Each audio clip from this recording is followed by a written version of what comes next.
T family, welcome back to our YouTube channel Mandeep official में आप सभी लोगों का स्वागत है। अगर आपने मेरे चैनल को सब्सक्राइब नहीं किया है तो सब्सक्राइब कर लीजिएगा, क्योंकि पता नहीं लोग मेरे चैनल को सब्सक्राइब क्यों नहीं कर रहे हैं। मेरा वॉच टाइम भी कम होता जा रहा है, तो आप प्लीज़ मुझे बहुत ज़्यादा सपोर्ट कीजिए ताकि मैं अपने सब्सक्राइबर भी कंप्लीट कर सकूँ 1K और मेरे 4000 वॉच आवर्स में मैं जल्दी ही कर सकूँ। प्लीज़ आप मुझे बहुत ज़्यादा सपोर्ट कीजिए, मेरी पूरी स्टोरी देखिए ताकि मेरा वॉच टाइम भी पूरा हो सके। तो चलिए आज की कहानी को बिना टाइम वेस्ट के शुरू करते हैं।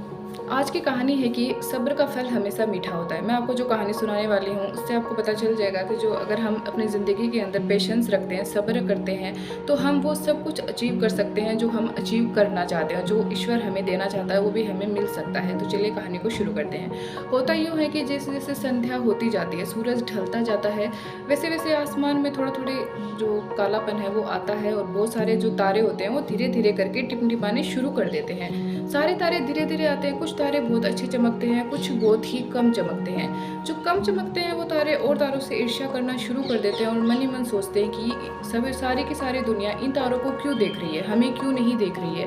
इसके बाद में थोड़ा थोड़ा करके सभी तारे धीरे धीरे करके आने लगते हैं। सबसे लास्ट में आते हैं स्वाति नक्षत्र के जो तारा होता है वो आता है और वो सबसे ज़्यादा तेज चमकता है और उसका आकार भी दूसरे तारों से थोड़ा सा बड़ा होता है। ये देख करके जो तारे होते हैं उनको बहुत ज़्यादा जलन होती है, बहुत ज़्यादा इनसिक्योरिटी होती है।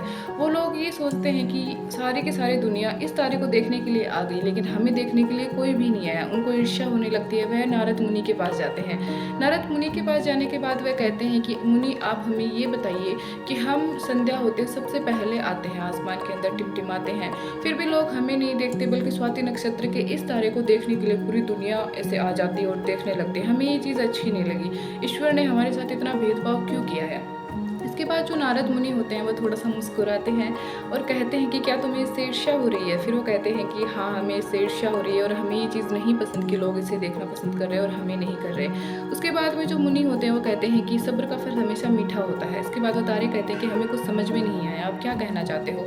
इसके बाद वे कहते हैं कि तुम लोग जैसे ही संध्या होती है वैसे ही आसमान में टिमटिमाना शुरू कर देते हो, इसीलिए लोगों को तुम्हारी कदर नहीं है और ना तुम्हारे अंदर कोई चमक है। जो चीज़ थोड़ा वक्त लेकर के आती है, थोड़ा सब्र उसके अंदर होता है, उसकी चमक हमेशा ज़्यादा होती है। जैसे कि स्वाति नक्षत्र का जो तारा है वो जल्दी से नहीं आता, बल्कि अच्छे से रात हो जाने के बाद आता है और सबसे ज़्यादा चमकता है, क्योंकि वह सबसे लेट निकलता है, उसने सबसे ज़्यादा संघर्ष किया होता है, इसीलिए सभी लोग उसे देखने के लिए आते हैं। सो माई वाईटी फैमिली, इस कहानी से मैं आप लोगों को ये सिखाना चाहती हूँ कि लाइफ में सब्र करें। अगर आप लाइफ में सब्र करते हो, ये मत देखिए कि पास वाला बहुत जल्दी ग्रो कर रहा है, ठीक है ना। ये देखिए कि मैं ग्रो नहीं कर पा रहा, इसका मतलब ये कि ईश्वर मुझे वो कुछ देना चाहता है जो वो औरों को नहीं देना चाहता है। अगर आप सब्र करके ग्रो करते हो तो पूरी दुनिया आपकी चमक देखती है और पूरी दुनिया आपकी चमक को बनाए भी रखती है। जो जल्दी ग्रो होते हैं अक्सर वो लोग जल्दी ही नीचे भी आ जाते हैं।